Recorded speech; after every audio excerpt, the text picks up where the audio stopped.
Chào các bạn, hôm nay mình hướng dẫn cho các bạn cách trồng thanh long, trồng mới luôn nha, trồng nguyên một vườn mới luôn. Thì đây là cái vườn của mình mới vừa trồng xong, mới trồng xong một ngày thôi. Đây, các bạn thấy không? À, cũng đều á, cũng thẳng tắp á. Rồi, thì mình sẽ hướng dẫn chi tiết. Thứ nhất, trước khi các bạn trồng thanh long á, thì các bạn phải lên clip, lên mô. Đây, clip mô là cái này nè. Đó. Thì để lấy đất làm mô á, thì các bạn phải sắn một cái đường mương ở giữa như thế này để mình lấy đất đắp qua hai bên. Đó. Thì mình sắn một đường mương ở giữa. Thì ở đây mình sẽ không sắn, thì tiếp tục mình sẽ sắn một cái đường mương ở giữa nữa để lắp qua hai bên. Đây, lắp qua bên đây, lắp qua bên đây. Còn đối với cái mô mà nó nằm ở mé bên hông á, của cái vườn của các bạn á, thì do không thể nào mà sắn cái mương của người ta được, do đó mình phải sắn giữa hai cái mô như thế này để mình lấy đất đắp qua hai bên. Đó, cứ ở giữa cái khoảng hai mô thì mình sẽ lấy đất đắp lên. Đây, đã lấy đất đắp lên thì mình lấy đất đắp lên vừa đủ thôi, vừa đủ bằng cái mô thôi, để mình chừa cái đường đi như thế này để mình dễ chăm sóc. Đó là cái clip ở bên mé hông giữa hai cái mô như thế này. Còn đối với cái mô dạng như thế này, nó cũng là cái bên hông thôi, nhưng mà nó có khác một cái là ví dụ đây nè, đây là cái đường đi, thì thay vì ở bên đây á, mình sẽ phải sắn một cái mương để đắp đất qua hai bên. Nhưng mà do ở đây nó lại dư ra một cái hàng như thế này, nên mình không có làm cái mương như vậy được. Tại làm cái mương vài bữa nó, thứ nhất là chăm sóc rất là khó, thứ hai là không có, thứ hai là cái mương á mai mốt nó sẽ bự ra rồi không có đi tới đi lui chăm sóc được. Thì mình sẽ làm theo cái kiểu vậy. Đây, mình sẽ làm cái mương ở giữa như thế này, một cái mương xong không không có cái mương, rồi tiếp tục mình sẽ làm cái mương nữa để lắp qua hai bên, giống như cái clip chính, để mình có thể đi từ cái đường chính thế này nè, đi từ đường chính xong rồi mình có thể đi qua hai cái clip này luôn, chăm sóc trực tiếp luôn hai cái luống như thế này. Rồi tiếp tục mình đi qua cái này, mình sẽ làm đường mương thì mình đi qua bên đây, rồi xong cái mình đi qua đường này để mình có thể trực tiếp chăm sóc được hai cái đường mương như thế này, hai cái clip như thế này. Đó là cái cách trồng thanh long của mình như thế.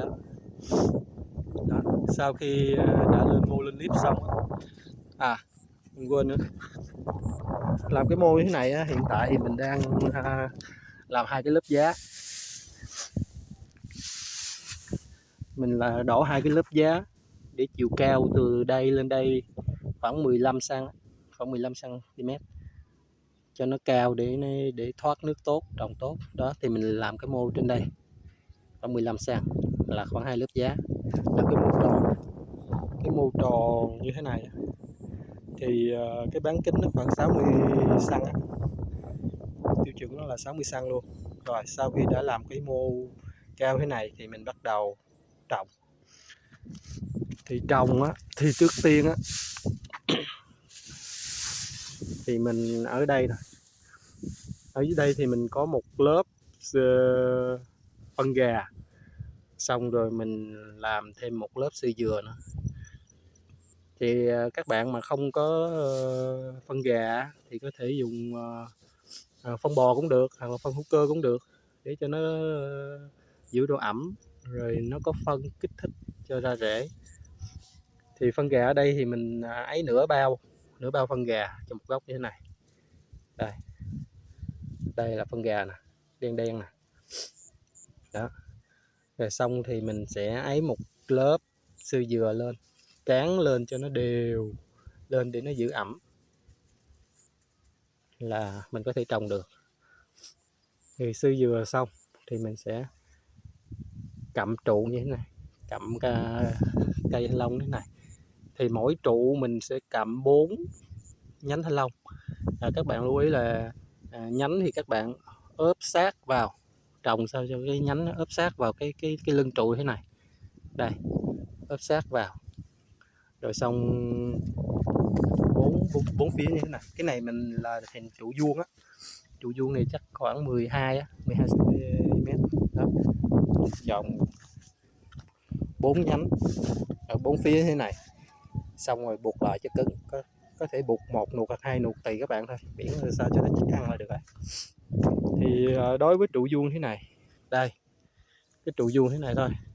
Thì cái trụ vuông này thì không có cần phải có sắt, hoặc là làm mấy cái vòng tròn tròn như ở bên Ấn Độ ấy. Người ta kỹ người ta làm, nhưng mà thực tế này không có cần, chỉ làm một cái trụ vuông như thế này thôi. 11 thanh long nó lên thì cứ bẻ qua thì 4 phía rồi nó cứ ngắt thôi, không cách nào mà rớt được hết đó, thấy không? Đây là sau khi mình trồng trụ như thế này rồi, trụ vuông. Còn đối với mấy trụ tròn thì cũng có thể là có sắt, không có sắt cũng không sao, chủ yếu là cách mình bẻ đầu trụ thôi. Rồi sau đó thì để cho gió hoặc là mưa nó không có trôi đi hết mấy cái xư dừa hoặc phân này á, thì các bạn tủ lên một lớp rơm. Đây, tủ lớp rơm rồi bao mưa luôn, phân không trôi, rồi nó không có bị trôi thì bị tan ra, bị chảy ra bên ngoài nữa. Rồi mình chủ một lớp rơm như thế này, xong cái cần tưới sơ qua thôi, thì 2 ngày các bạn tưới một lần là được. Đó, như vậy là hoàn tất cái công đoạn để làm cái vườn thanh long mới như thế này. Đó, các bạn thấy sao? Cũng ngay hàng thẳng lối ha, đường mương cũng gọt. Đường mương này 1 năm là nó đất nó chảy xuống lại tấp lại thôi, mình sắn đi tấp lên mô tiếp cho nó cao thêm. Cái mô này cũng tương đối là cao rồi, cái này 15 đến 20 cm rồi chứ không có thấp đâu.